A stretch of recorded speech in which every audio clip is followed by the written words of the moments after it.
ലോക്സഭാ തെരഞ്ഞെടുപ്പിന്റെ 6ാം ഘട്ടത്തിനും അങ്ങനെ തിരശ്ശീല വീണിരിക്കുകയാണ്. ഇനി അവശേഷിക്കുന്നത് ഒറ്റഘട്ടം മാത്രമാണ്. തടവറയിൽ നിന്നും തെരഞ്ഞെടുപ്പ് കളത്തിലേക്ക് എത്തിയ ഡൽഹി മുഖ്യമന്ത്രി അരവിന്ദ് കെജ്രിവാൾ തന്നെയാണ് തെരഞ്ഞെടുപ്പിലെ താരം. കെജ്രിവാളിന്റെ അറസ്റ്റ് അടക്കമുള്ളവ ബിജെപിക്ക് തിരിച്ചടിയെ മാറുകയായിരുന്നു. ഒപ്പം ഭരണഘടന പൊളിച്ചെഴുതാനുള്ള ബിജെപി ആഗ്രഹങ്ങളും ഇന്ത്യ മുന്നണി വലിയ ആയുധമാക്കിയിട്ടുണ്ട്. ബിജെപിയുടെ വോട്ട് ബാങ്കിനെ പോലും ചോർച്ചയുണ്ടാക്കാൻ തക്കവിധത്തിൽ അത് വളർന്നിട്ടുണ്ടെന്നാണ് രാഷ്ട്രീയ നിരീക്ഷകരുടെയും വിലയിരുത്തൽ. അവസാന ഘട്ടത്തിലെ പ്രചാരണത്തിലൊക്കെ അടിത്തട്ടിലെ മാറ്റങ്ങൾ പ്രത്യക്ഷമായിരുന്നു. മോദി തരംഗം ഇത്തവണ ഉത്തരേന്ത്യയിലെ ചില ബിജെപി ബെൽറ്റുകളിൽ മാത്രമാണെന്ന് എല്ലാവരും അംഗീകരിക്കുന്ന തലത്തിലേക്ക് കാര്യങ്ങൾ എത്തിയിട്ടുമുണ്ട്.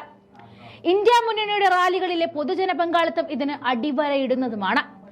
എൻഡിഎയുടെ ഉറച്ചക്കോട്ടയായ യുപിയിൽ പോലും റാലികളുടെ ഇളക്കിമറിക്കാൻ പ്രതിപക്ഷത്തിന് സാധിച്ചിട്ടുണ്ട്. ബീഹാറിൽ തോളോട് തോൾ ചേർന്നുള്ള പ്രവർത്തനമാണ് ആർജെഡിയും ഇടതുപക്ഷവും കോൺഗ്രസും കാഴ്ചവെച്ചത്. യുപിയിൽ അയോധ്യ ഫാക്ടറിന്റെ വിലയിരുത്തൽ കൂടിയാകും തെരഞ്ഞെടുപ്പിൽ നടക്കുന്നത്. ബീഹാറിൽ ആർജെഡിയും കോൺഗ്രസും ഇടതുപക്ഷ പാർട്ടികളും അടങ്ങിയ ഇന്ത്യ സഖ്യം പ്രചാരണത്തിൽ വൻ മുന്നേറ്റമാണ് നടത്തിയത്. അതേസമയം ഇന്ത്യ മുന്നണിയുടെ ഒത്തൊരുമയേക്കാൾ സ്വന്തം മുന്നണിയിലെ പ്രമുഖ ഘടകകക്ഷിയാണ് ബിജെപിക്ക് തലവേദന ഉണ്ടാക്കുന്നത്. മുഖ്യമന്ത്രി നിതീഷ് കുമാർ നയിക്കുന്ന ജെഡിയുവിന്റെ അവസരവാദ നിലപാട് തിരിച്ചടിയായേക്കുമെന്ന ആശങ്കയിലാണ് ബിജെപിയിലുള്ളത്. വോട്ടർമാർക്ക് ബിജെപി ദേശീയ നേതൃത്വത്തോടുള്ള ആനുകൂല നിലപാടിനെ തകിടം മറിക്കുന്നതാണ് നിതീഷ് കുമാറിന്റെ അവസരവാദ രാഷ്ട്രീയമെന്ന് ബിജെപി ബീഹാർ ഘടകം പോലും ചൂണ്ടിക്കാണിക്കുന്നുമുണ്ട്. ജെഡിയു വിദ്വേഷം ബിജെപിക്ക് ദോഷം ചെയ്യുന്ന സാഹചര്യമുണ്ടായാൽ വൻ തിരിച്ചടിയാകും എൻഡിഎക്ക് കാത്തിരിക്കുന്നത്. രാജ്യത്ത് ഏറ്റവും അധികം ലോക്സഭാ അംഗങ്ങളെ തിരഞ്ഞെടുക്കുന്ന യുപിയിൽ ഇത്തവണ വോട്ടർമാരെ സ്വാധീനിക്കാൻ പോകുന്ന തുറപ്പുചീട്ടുകളൊന്നും ഇറക്കാൻ എൻഡിഎക്ക് കഴിഞ്ഞിട്ടുമില്ല എന്നതാണ് സത്യം. ആകെ മുന്നോട്ട് വയ്ക്കാവുന്ന അയോധ്യ രാമക്ഷേത്ര ഉദ്ഘാടനം വോട്ടാക്കി മാറ്റാനായില്ല എങ്കിൽ ന്യൂഡൽഹി പിടിക്കാമെന്ന മോഹം നരേന്ദ്രമോദിക്ക് ഉപേക്ഷിക്കേണ്ടി വരുമെന്ന് ഉറപ്പാണ്. അഖിലേഷ് യാദവിന്റെ കരുത്തിൽ സമാജ്വാദി പാർട്ടിയാണ് യുപിയിൽ പ്രതിപക്ഷ സഖ്യത്തെ നയിക്കുന്നത്. അഖിലേഷിന്റെ പ്രചാരണ യോഗങ്ങളിൽ വൻ ജനാവലി ഇരിമ്പെത്തുന്നത് ഇന്ത്യ സഖ്യത്തിന്റെ പ്രതീക്ഷ വർദ്ധിപ്പിച്ചിട്ടുണ്ട്. 80ൽ 20 സീറ്റുകളും നേടാനാകുമെന്ന ആത്മവിശ്വാസത്തിലാണ് യുപി ഇന്ത്യ സഖ്യം നിലനിൽക്കുന്നത്.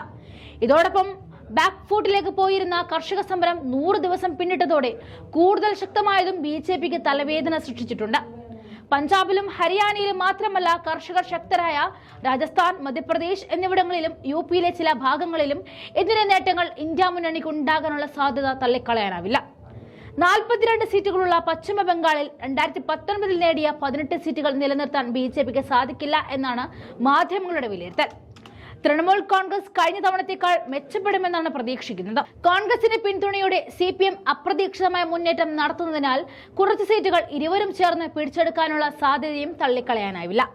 മുർഷിദാബാദ്, ബൾഡ ജില്ലകളിൽ കോൺഗ്രസ് ഇടതു സഖ്യം നേട്ടമുണ്ടാക്കുമെന്നാണ് വിലയിരുത്തൽ. അതേസമയം ദക്ഷിണേന്ത്യയിൽ പാർട്ടിയുടെ ഏകശക്തി കേന്ദ്രമായ കർണാടകയിലും കനത്ത വെല്ലുവിളിയാണ് ബിജെപി നേരിടുന്നത്.